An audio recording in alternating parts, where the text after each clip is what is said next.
Hello everyone, welcome to the channel. Today I'm going to be talking about my brand new mountain bike. It's a Yeti SB115.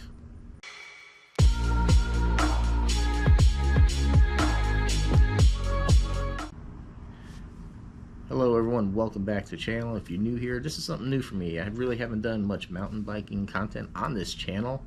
Do a little bit of everything else, mostly cars and camping, stuff like that, travel, but mountain biking's been a big part of my life. I picked up my first bike, it was like 96, 97. It was a Schwinn Moab, I think a Mesa Moab, something like that. It was a hardtail.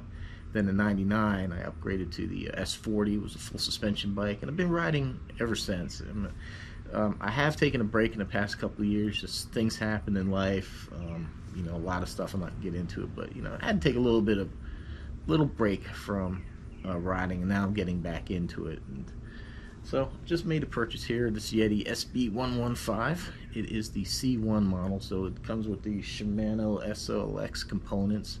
And I just spent this past 6 days riding the bike. Spent one day, brought it home, rode the trail here. I spent 3 days in Tallahassee riding, and then I spent 2 days in Dothan, Alabama, riding the trails there.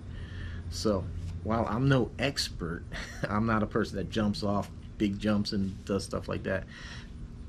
I do know how I want a bike to perform. So after riding it for 6 days, I know what works and what doesn't work for me. So I got some upgrades coming, and we'll talk about that as we do the upgrades. At first, I got to do some maintenance to the bike. Now, while for me, and that technically it's a new bike, I got a really good deal on it because the bike shop let their mechanic use it in a race. It was about a 60-mile long race. From what they showed me, or what I looked up on it, it was kind of like part pavement, part dirt, so it wasn't any jumps, stuff like that. But it was used. This is a 2021 model, and it's 2022, so I'm not sure how much maintenance has been done on this bike since. So, and a lot of this stuff is new for me. So we have tubeless tires, so I need to investigate how much tubeless, the puncture repair solution that's supposed to be in there, how much is in there, whether we need to clean it up. I'm probably going to empty it out. I have some on order. I'm not sure what's in there, so I don't want to mix two companies type of stuff, so I'm probably going to clean that up. And with the Yeti, you have what's called the infinity switch. It's a suspension pivot that's in the bike, and it needs maintenance. So I do have the Yeti grease gun and the proper Yeti grease, so we're going to go ahead, wash all the mud and stuff off the bike. We're going to go ahead and grease the infinity switch, and then we're going to start upgrading as the parts come in. I have a few now. As everything else comes in, we'll show it. So lighting, clothing, things like that might look a little bit different because it's going to be filmed over the course of like the next week or so as these parts come tumbling in. And I'll tell you right now, as of June 2022, sourcing bike parts is really hard. People show stuff, and a lot of the stuff's out of stock. I was really looking to do like an XTR rear derailleur, but I cannot find one. So I'm just doing a full XT set. So, you know, we got stuff like that coming on. Like I said, when I get the parts, I'll explain why I'm changing them out and show you how I'm doing it. So hopefully you find this entertaining. So let's get the bike washed and lubed up. Part 1, maintenance.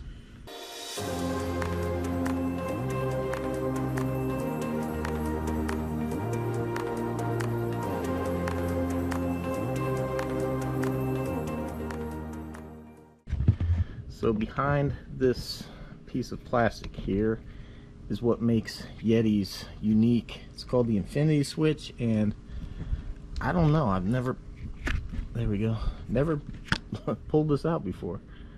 Oh, it does get kind of dirty in there. So there we have it. Now luckily I was talking to a friend of mine that has a Yeti, and he said you could tell when it needs to be clean because you'll hear this like little clicking noise, and he goes, you think it's your bottom bracket. And I said, is it like a little tick tick tick tick? He's like, yeah, it's like a little ticking noise. I'm like, oh yeah. I said, I hear it. He goes, I thought it was the bottom bracket. He goes, no. He goes, grease this up. So like I said, you know, this bike was built in 21. They used it in one race, so I have no idea what the maintenance of this bike has been. So I'm gonna go ahead and just clean this up, clean some of this grease, And then what we have here is the grease gun. It goes into here, and then basically you pump it up until you see grease coming out of here. But let me get this cleaned up first. Alright, so I couldn't show it. That was quite the process, but you can probably see here we got a little grease coming out of the top. So right here on the frame of the bike, you probably can't see it. I can see it with my eye, but in here in the frame is a Zerk fitting. You really have to push.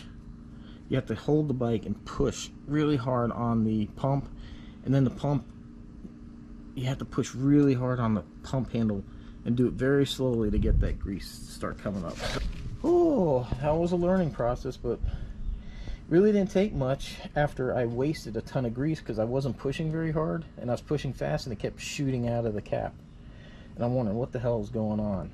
So kept researching some stuff, but yeah, the key is to go nice and slow, but you really got to keep a lot of pressure inward on that to get the grease to come up. So I'm gonna go ahead and use these Q-tips here and clean up the extra grease, and then put the cover on, and then we're done with the maintenance. So I've already done the chain and that, but we're gonna be replacing that soon anyhow, so I'm not too worried about it. Bike is cleaned and lubed, and now we're ready to start doing some modifications. So one of the first things I'm going to do is I'm going to change out these grips. Just to me, I don't like the way these feel. There's not much padding to them, so this is fairly easy. I also might shrink down these bars. There's actually like 4 numbers right here for marking where you can cut and shrink these things down. So I'm putting these on. See, they have a wedge shape right here, so basically when you're riding, it gives support, so it gives you a little bit something more to grab onto, where like this, I don't know, I don't find it. I have these on my other bike, or very similar, to the brand by Specialized. So plus these things are blue. In case you missed it earlier, that's the Yeti grease gun. Conveniently matches, but I'm gonna pull this out because this is my next kind of upgrade, is the pedals. I'm gonna put a little grease on these threads, which works out good for. So yeah, per manufacturer specifications, they tell you to grease these. This isn't anything that you Loctite in. You don't want to Loctite pedals, because trust me, these pedals are already a pain to get out.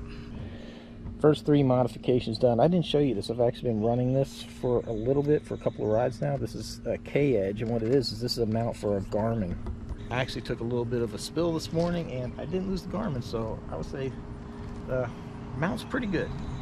Got my lovely blue grips here. They match like parts on the fork and the K-Edge, so doesn't quite match the turquoise, but hey, you know, still I like it. You look here and here and it matches, but this feels good right here. Put my hands here, nice support for the hands.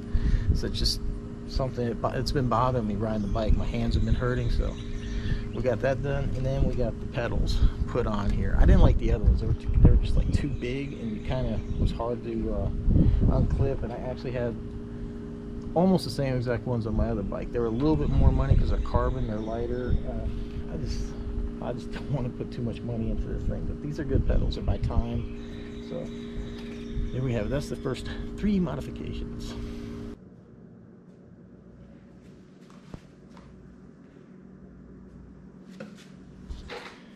Well, as you can see, the first round and basically most of the parts is here, and I'll talk about it as we go through because I don't want to make this video stupid long. But so the first thing I'm going to do, so I can go ahead and get the bike mounted up in the rack, is we're going to put in the seat post clamp, and this serves no other purpose than just to add a little bling to the bike, because you got this big black nut here on this dropper post or whatever that is, and then you got the black seat post. So it'd be kind of nice just to break that up a little bit. I hope this isn't going to be, I've never messed with dropper posts before, so I don't know what's all involved in pulling this thing out. I guess I'm about to find out. Holy crap, this thing's long. I imagine somewhere there's a cable. Great.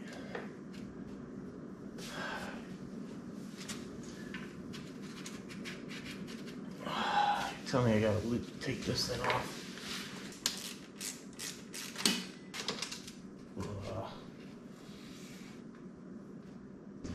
As always, especially when you're dealing with carbon fiber, we're going to tighten to the manufacturer specifications, which Yeti calls for 5 Newton metrics. There we go. And seat's tight, and as we learned a lesson here, you're going to have to undo your dropper probe. Doesn't that look nice? Yes, sirree. Alright. If you haven't noticed, this is not a comprehensive how-to video. I'm just going over just a basic, these are the things I'm upgrading on the bike. So next we're going to give a little attention here to the front. I'm going to be changing out these rotors right now. I noticed on a couple of downhills where I had to get on the brake, just not laying on them, where, I just kind of hit them like about 3-4 times in a row. I started on that last that last time I'd get on them, they would start making like a lot of noise. You can tell they're getting heated up. On my other bike, I have XTR calipers, but I have the Ice Tech rotors. The XTR Ice Tech rotors. So I got the XT Ice Tech rotors I'm going to be putting on here. And then I got the pads on order. I'll probably not even show because it's just a 2-second thing, but I got the Ice Tech pads with the fins I'm going to be putting in. But so far I'm really happy with these calipers. They're like the Dior or the SLX, whatever calipers. They're the 4-piston. But as far as like modulation, power, and everything, it's fantastic. I can't tell the difference between these and my XTRs, except for the fact that, like I said, on extended braking, they do start squealing. But I'm a heavier guy, so I need a little bit, probably a little bit more. I'm asking more of it, and then I'm going to be applying those stickers you saw earlier here to the front. I'm going to add a little bling. Just break up some of this boringness that's on here. So Fox sells the stickers, so I'm gonna put those on too. Got that done, and well, sorry about that. I turned around and the GoPro decided to turn itself off, but I got the rotor fixed. It wasn't a big deal. The company I bought these from decided that they should just stick 2 boxes of rotors in a padded envelope. I don't know why they didn't put it in the box and better protect it, but not a big deal. I mean, you can use like a crescent wrench or something. I happen to have the tool from Park Tools. So this one's just for minor adjustments. This one's if you really got to tweak it. So I just listened to where it rubbed, marked it in and out, kind of went in the center, just gave it a little bend, and 2 seconds. And we are done with truing the rotor. So it wasn't a big deal, but man, I tell you what, look at the stickers on there. Good man, that just looks amazing. Oh, that just really helps set that off. Now they do include here, they do have stickers here for the see, what you can see here is there's the instructions for the dial, and I believe you can see like the pressures. I believe that's right there. Maybe you can, maybe you can't see it, but yeah, so information for the shock is actually on the stickers that are on here, which is missing from those. So the only thing I did is I just went ahead and put that on there, but one little thin sticker to give it just a little extra. So time to move to the back wheel. And oh man, I got a lot of work to do here. A lot of work on this back wheel. Here, I'm going to give you a sound test because I know everybody's going to ask. This is before.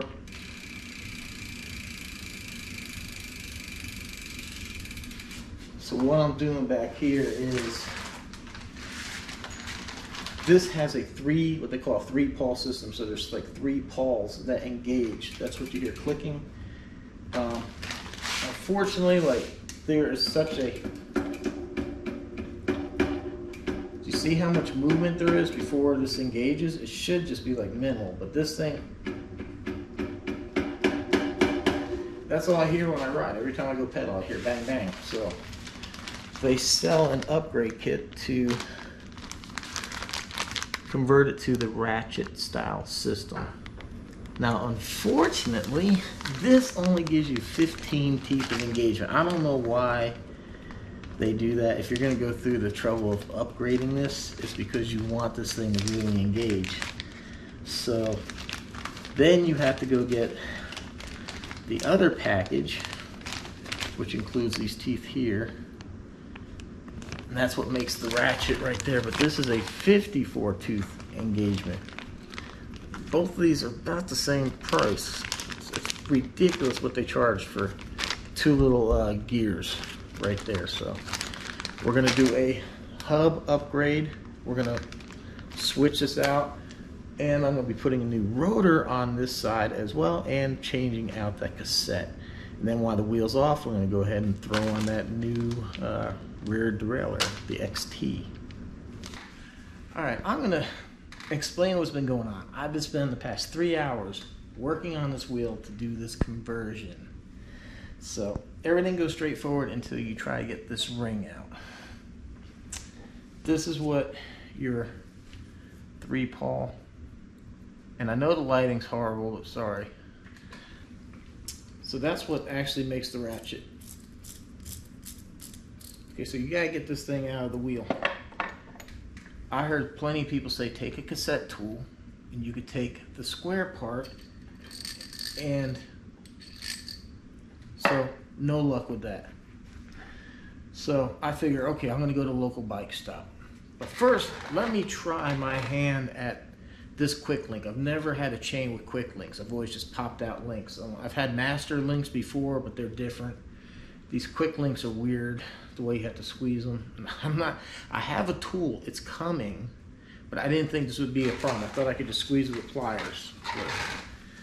So I was like, I spent, I don't know, 30 minutes watching videos, putting cable in there, twisting it, squeezing with pliers, and I cannot get that chain to pop off. So I go to the bike store.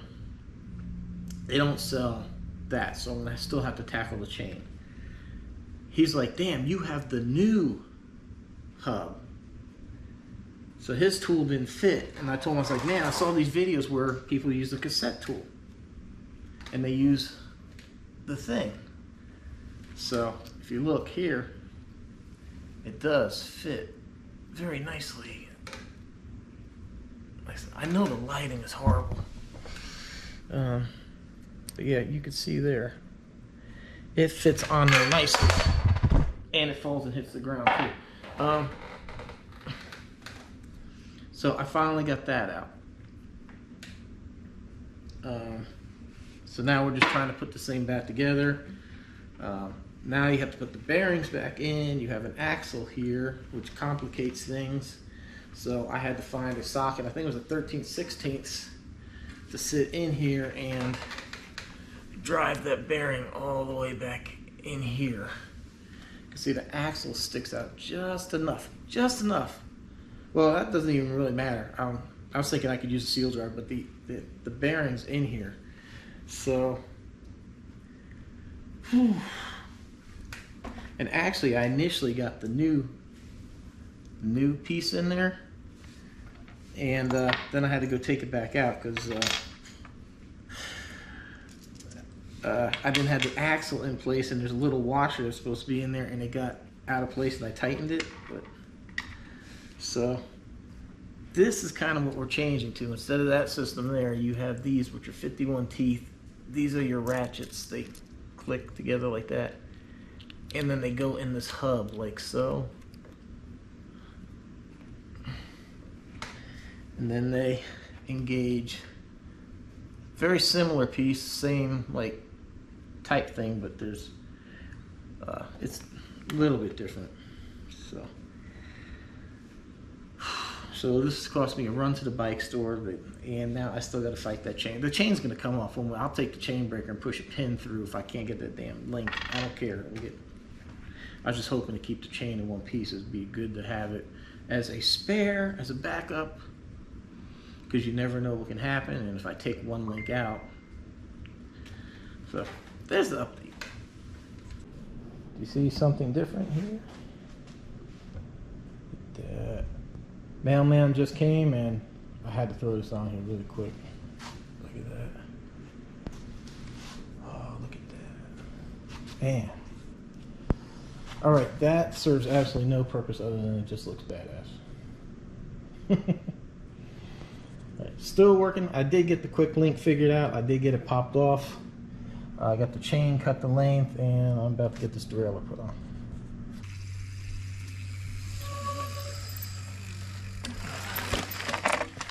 All right, everyone, welcome to Oak Mountain. It's the third time I've ridden this bike since the upgrades, and it is performing phenomenally. I am so happy with everything I've done to the bike.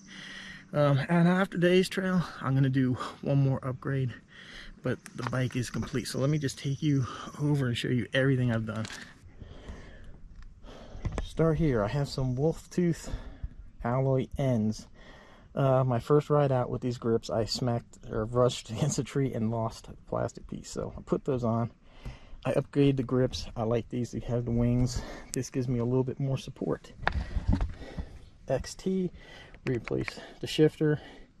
This shifts a lot smoother and better. I went with the XT derailleur and everything else too. We have the K-Edge mount for the Garmin computer right here. Did that to mount the Garmin, and this race face neck, I did that because, you know, just want a little bling on the bike. Same thing here. I went with the wolf tooth remote dropper. I know I kept talking about getting rid of the dropper. Oh wow, that's tight, isn't it? Gotta loosen that up a little. There we go. But I couldn't help it, man. It matches the bike so nice. So I got that. We went with the Fox stickers that match the bike. I went with Chris King valve stems here. Not knowing how long this bike without the maintenance, so I took the tubes off. We cleaned everything out, and I put muck something. I can't remember the names. I put new sealant in both tires. So we did the sealant, and like I said, while I was in there, I went ahead and added a little bling, changed out to the Chris King valve stems. Plus they also have a removal tool. But one little sticker here on the Fox shock, and I added a nice little blue cage. We added the turquoise Yeti clamp. I also have a tool bag with some stuff in there. Not that important. We went with the Time ATAC pedals. This is the Shimano XT chain. This is the XT cassette and XT derailleur. Shifting is phenomenal. We upgraded the cassette in here. Went with a 54 tooth ratchet instead of a like 14 tooth 3 Pro. So the engagement is just spot on. It's absolutely great. And I upgraded to the Ice Tech rotors. Now that's the one upgrade I think I'm going to do is we're going to go ahead and I'm going to get the 203 millimeter rotor, and I also have the fin pads. I have the fin pads coming. They're on order. Everybody's back orders. I order them like right from China or whatever they're coming from. So there you have it, everyone. So that's the upgrades to the bike. That's all I plan on doing. I'm not going to upgrade the crank and all that to XT unless that thing gives me problems. But so far, the riding I'm done, I haven't felt any need to replace any of that. And everything's doing fine. And actually, the dropper post comes in handy because I can lower the seat down when it's on the back of the car. Because if I don't, then it's sticking up past the roof of the car. So a little less wind resistance. Other than that, I've still yet to find a use for a dropper post. But anyway, there's my Yeti SB115. Hope you enjoyed this, watching the upgrades. Hopefully you subscribe, watch me ride the bike, and you know, we're gonna travel. We're gonna do a lot of stuff all around the US and the world. So hopefully you join us for all that. So Thanks for watching. Take care, stay safe, and hopefully we'll see you in the next one. Thanks for watching.